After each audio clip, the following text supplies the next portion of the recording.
प्रणाम हरिओम मित्रों। देखो, आज मैं आपके सामने एक ऐसा प्रश्न लेके आया हूँ, जो प्रश्न पूरी दुनिया में सबसे ज़्यादा पूछा जाता है और सबसे ज़्यादा जिस प्रश्न पे चर्चा हो रही है। हर व्यक्ति उस प्रश्न पे चर्चा कर रहा है। तो प्रश्न यह है, क्या ईश्वर को खोजना चाहिए अथवा नहीं खोजना चाहिए?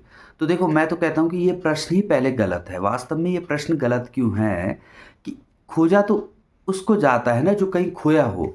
भाई, जो कहीं खो रखा है आप उसी को तो खोजोगे ना। लेकिन जब ईश्वर सर्वत्र है, हर जगह है, हर प्राणी में है और मतलब ईश्वर ही है, सब ईश्वर के भीतर है, तो क्या उसको खोजने की आवश्यकता है? क्या आपको लगता है कि उसको खोजने की आवश्यकता है? मुझे लगता है कि वास्तव में ईश्वर को खोजने की आवश्यकता नहीं है, ईश्वर को अनुभव करने की आवश्यकता है। हम सबको ईश्वर को अनुभव करना चाहिए, खोजने की जगह, क्योंकि खोजा तो वास्तव में उसको जाता है जो कहीं खोया हो। और ईश्वर तो जो सर्वत्र है, हमें पता है निश्चित रूप से, क्योंकि अगर मैं हूँ ना, तो यह प्रमाण है ईश्वर होने का। आप हैं तो यह प्रमाण है ईश्वर होने का। यह सृष्टि है तो यह प्रमाण है कि ईश्वर के होने का प्रमाण है। सूर्य जिसकी आज्ञा से प्रतिदिन निकल रहा है, ठीक है, हर कोई अपना जो है धर्म निभा रहा है, वृक्ष जो है ऑक्सीजन दे रहे हैं, जल जो है जीवन दे रहा है, तो यह सब जिसके आदेश पर चल रहे हैं, तो इसका मतलब उसको क्या हमें खोजना पड़ेगा? वास्तव में उसको खोजना नहीं है। जो जो प्रत्येक जो भी हमें दिख रहा है, वास्तव में उपनिषद क्या कहते हैं भाई, जो तुम्हें जो भी दिख रहा है वह परमात्मा ही है। तो उसको खोजने की आवश्यकता नहीं है, उनको अनुभव करने की आवश्यकता है। तो देखो, जब महाभारत की कथा आती है तो द्रौपदी का चीरहरण की जो प्रसंग आता है, तो द्रौपदी बोलती है कि हे द्वारिकाधीश, हे भगवान कृष्ण द्वारिकाधीश प्रकट हो जाओ, मेरी लाज की रक्षा करो। और जब द्रौपदी सबके सामने हार गई, मतलब उसके 5 पति, जिनसा शक्तिशाली कोई संपूर्ण विश्व में उस समय कोई नहीं था, उन 5 पति के होते हुए भी, और उस सभा में बैठे बैठे भीष्म पितामह और द्रोणाचार्य सरीखे लोग भी बैठे थे, लेकिन उनसे भी जब द्रौपदी के लाज की रक्षा नहीं हो पाई, तो द्रौपदी ने क्या बोला कि हे द्वारिकाधीश, मेरी रक्षा करो।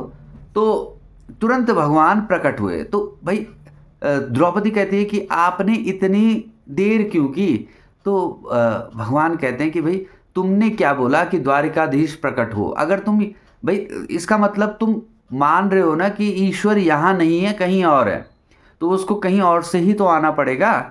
लेकिन वास्तव में ईश्वर तो सर्वत्र है। तो उस सर्वत्र को, जो सर्वत्र है, उसको खोजने की आवश्यकता है क्या? उसको खोजने की कोई आवश्यकता नहीं, बस उसको अनुभव करने की आवश्यकता है। अब प्रश्न यह है कि उसको अनुभव कैसे करें?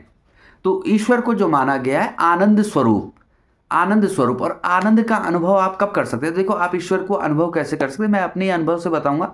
आप तो सब लोग विद्वान हैं आज की समय में, और सब अनुभव करते ही हैं, प्रयास करते हैं। तो देखो, जब आप किसी अपनी संगत में बैठे हो, अपने मित्रों के साथ बैठे हो या अपने परिवार के साथ बैठे हो, तो आपको क्या करना है कि उस अपने ईगो को, अपने अहंकार को बिल्कुल प्रयास करना है कि उन्हीं लोगों के साथ बैठें जिनके साथ आपका ईगो बिल्कुल शून्य हो, मतलब उनके साथ आपकी अहंकार की कोई भी संभावना नहीं है, जहां आपको ये ना सोचना पड़े कि ये मुझसे अधिक अपने को होशियार समझ रहा है या मेरे से अधिक अपने को धनवान समझ रहा है। इस प्रकार की भावनाएं जहां पे नहीं हो, तो जब आप ऐसे लोगों के साथ बैठेंगे ना, और जहां आप अपने को अहंकार शून्य कर देंगे, ईगोलेस कर देंगे, मतलब आपके और उस व्यक्ति के बीच में कोई ईगो ना हो, तो वास्तव में वहां पे आप अपने को देखो आनंद स्वरूप अनुभव करोगे। तो ऐसे ग्रुप में, ऐसे लोगों के साथ आप बैठोगे, बात करोगे, तो आप साक्षात आनंद का जो अनुभव करोगे, और वह आनंद स्वरूप क्या है? क्योंकि भाई, सर्वत्र जब ईश्वर है, सभी में जब ईश्वर है, तो वह जब भावना आप रखोगे, आपको सबसे पहले तो यह भावना रखनी है ना कि सर्वत्र ईश्वर है, सभी में ईश्वर है। यह भावना आपके मन में जब प्रगाढ़ हो जाएगी, जब अद्वैत की भावना आपके मन में निश्चित रूप से बैठ जाएगी कि ईश्वर एक ही है और ईश्वर के अतिरिक्त कुछ नहीं है, और जिनके साथ आपका ईगो कुछ भी नहीं है, जीरो है, अहंकार आपका जिनके साथ शून्य हो जाता है, तो वहाँ आप अनुभव करोगे कि आपको परमानंद की अनुभूति होगी। देखो लोगों को अपने परिवार के साथ आनंद क्यों आता है?